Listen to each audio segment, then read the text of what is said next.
the video. You opened it, I came.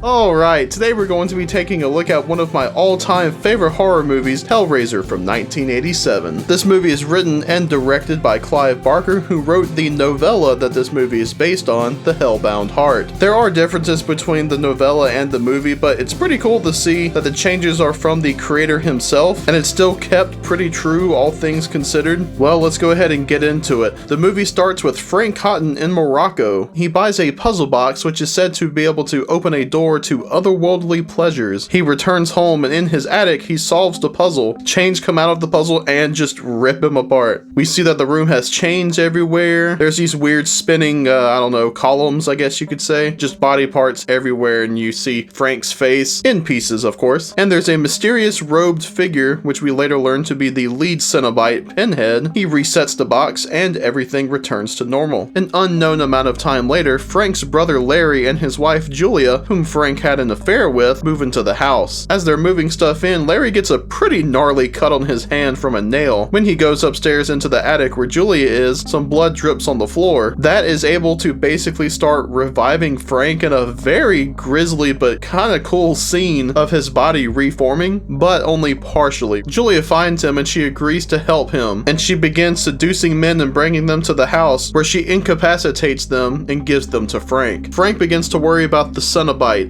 beings who cannot distinguish pain from pleasure, and were the ones who came from the box and tortured Frank. Eventually, Larry's daughter Kirsty sees Julia bringing a man to the house. She catches her and Frank in the act of trying to kill this man, and Julia ends up fighting off Frank and takes the box. She ends up passing out on the street, and she is found and taken to a hospital. There she begins messing with the box and solves it. First taken to another realm where she encounters a creature, then the Cenobites arrive, led by Pinhead, who is actually not named in this movie. He gives some explanation as to who they are and tells Kirsty that she is coming with them. Kirsty, however, tells him that Frank escaped them, which they find to be a bit unbelievable. She makes a deal with them to take Frank back after he confesses, in exchange for leaving her alone. When she returns to the house, she finds out that her father was murdered, and that Frank is now wearing his skin. Kirsty evades Frank, and he ends up killing Julia in the process. Eventually, though, in the attic, he does say who he is out loud, and the Cenobites return. They chain Frank up and kill him. But as it turns out, they do not intend to honor their deal with Kirsty. One by one, they are either sent back with the box, or in the case of Butterball, just kind of incapacitated. And Kirsty and her previously unmentioned boyfriend, shows how much he does in this movie, put the box in a fire. Although a weird hobo guy walks up to the fire, removes the box, and turns into a weird skeletal dragon thing, and flies away with it. We then see the puzzle box back in Morocco, as it was in the beginning of the film, with the same man previously at the table with Frank asking the same question. What's your pleasure, sir?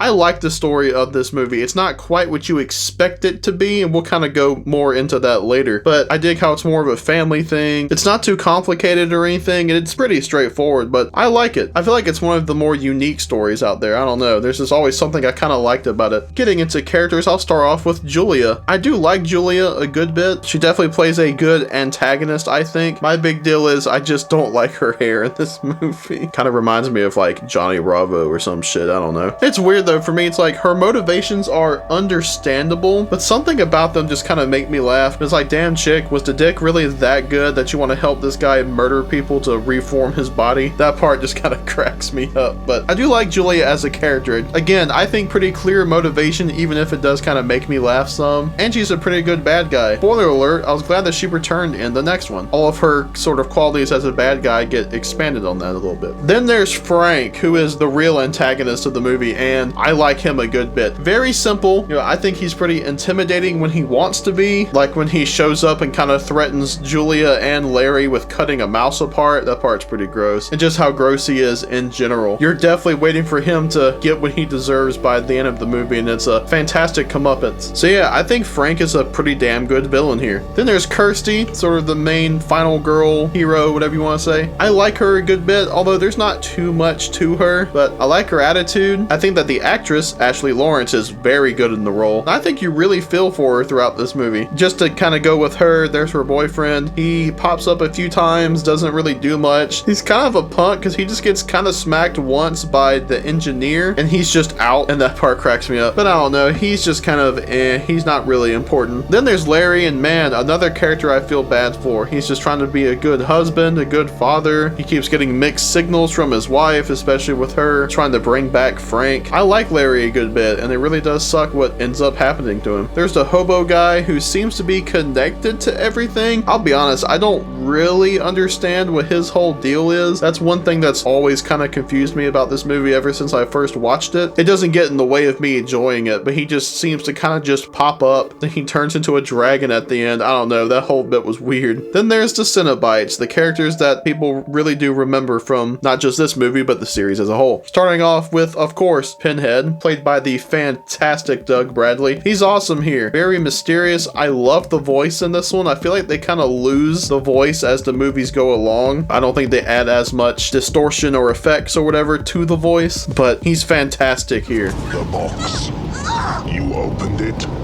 We came. Obviously, he has a fantastic design. He doesn't play as big of a part in this movie as you might think, and that's one thing I find interesting. And he's definitely not in the movie like you think he might be, especially since he's basically advertised on everything, you know, on the poster, various covers, whatnot. The time that he is in this movie is awesome. Iconic, very quotable. Pinhead's great in this. There's the chattering Cenobite, or the Chatterer, and he's the one that freaks me out the most. I love the design. He's pretty freaky. Again, not too much to him, but I like him a lot. Pinhead might be the iconic one, but the Chatterer might be my favorite of the Cenobites. Then there's Butterball, and he definitely doesn't really do a whole lot. He just kind of stands there. He does try to attack them at the end. Otherwise, you just see him kind of standing here and there. Then there's the female Cenobite. She freaks me out with her loose strands of hair. Of course, the throat being opened up, the weird sort of like gargling noises she makes, and obviously the voice. But she is pretty cool. I dig her personality because she really seems to kind of like, I don't want to say challenge Pinhead. He kind of talks over her at one point, and she really seems a little aggressive with Kirsty, with implying that they'd prefer her, and of course she's the one that first approaches Kirsty after they kill Frank. For the few scenes that she has, I like the female Cenobite. Getting into sort of the scare factor or horror of the movie, I think this one is really good with that. Definitely sets a tone, an atmosphere. I would even say a sense of dread was sort of anticipating the Cenobites, and there's a lot of good scenes. Body horror and gore are a lot more prevalent in this, and I don't typically go for stuff like that. For me, if you have to rely on gore, your movie's not really scary. But this is one where it works just because of the nature of the Cenobites and their torture, and Frank having to rebuild himself, because I mean, there's so much gross stuff with skinless Frank and like him dripping and everything, and you know, he's pretty gross. Or even just his body reforming. There's not much in the way of jump scares, thankfully. And I really dig these sort of supernatural, Lovecraftian kind of horror, I guess you could say. These beings from another realm, they take you and they torture you and stuff. I don't know, man, that's pretty scary. Or even just a scene in the hospital where the wall opens up and Kirsty goes in and gets chased by the engineer. Nothing too extravagant, but I like stuff like that. I do find this movie to be pretty scary. Maybe not super scary or anything like that, but it definitely sets a mood, has a good tone with the horror, and I think it works. Now we'll get into the kills, and there's not really too many in here. Frank technically dies twice. They kill Larry, and of course the various men throughout the movie. Now obviously I'll go ahead and say it, the best death of the movie is Frank's at the end, getting all of the hooks stuck in his skin and then torn apart, and just that visual of Larry's face stretched out and everything. It's just that part always gets me, man. So I will say it might not be much that's too special in this, because otherwise guy gets beat with a hammer and then has his blood and flesh sort of like sucked out. I don't know. You see bits and pieces here and there of Julia killing people and then Frank doing his thing to rebuild his body. So don't get me wrong, there are some cool kills in here, especially that ending one. But it kind of reminds me of the original Texas Chainsaw Massacre, where there's not too much that's super extravagant, I guess you could say. That's not a bad thing for me personally, but hey. And kind of going off of the kills, since, you know, it could be kind of related, I want to talk about the effects with like the gore and stuff. Like a lot of it's really fucking gross, but it's super cool. Frank's body reforming is awesome. Apparently they did a lot of that with film filming something melting, like the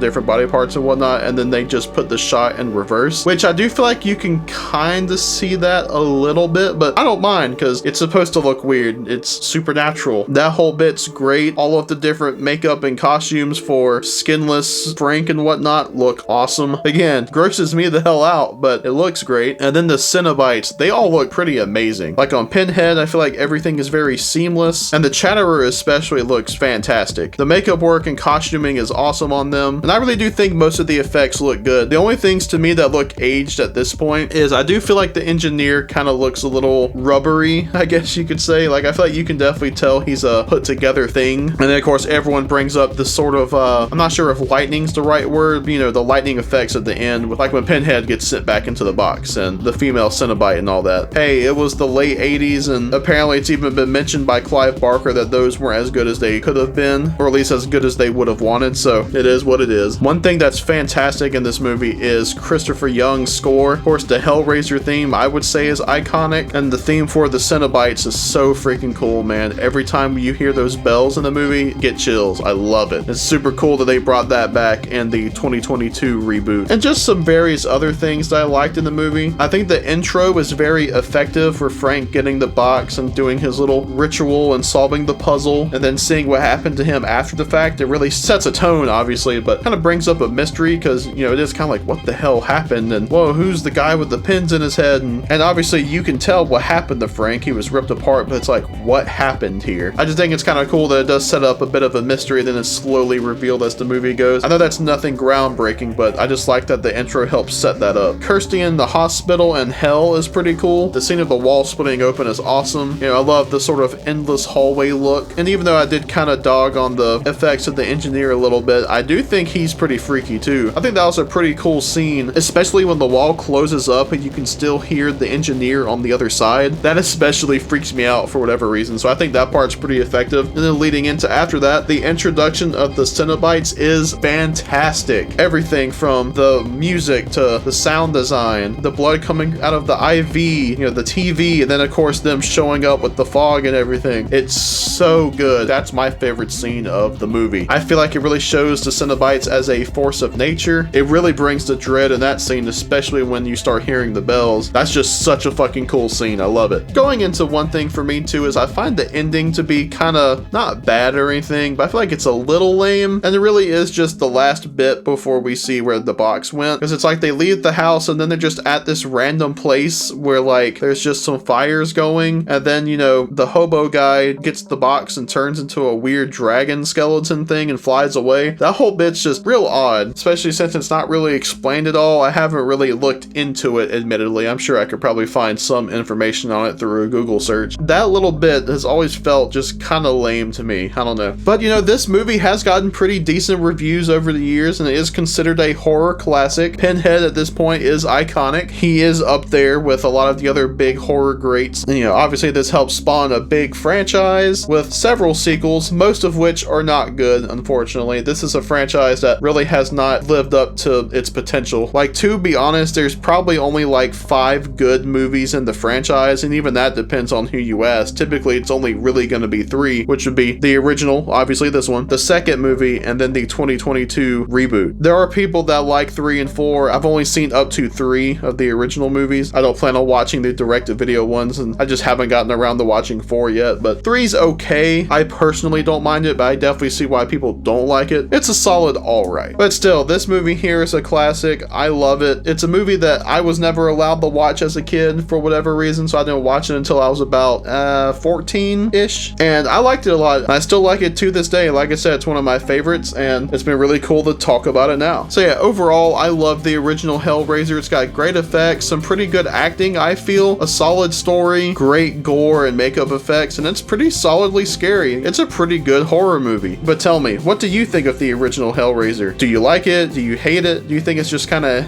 Why or why not? Let me know down in the comments. Before we go, I also want to give a shout out to Austin Gillis, currently the only member of my highest tier on Patreon, so thank you. As always, I want to give a big thanks to everyone for watching, and have a good one.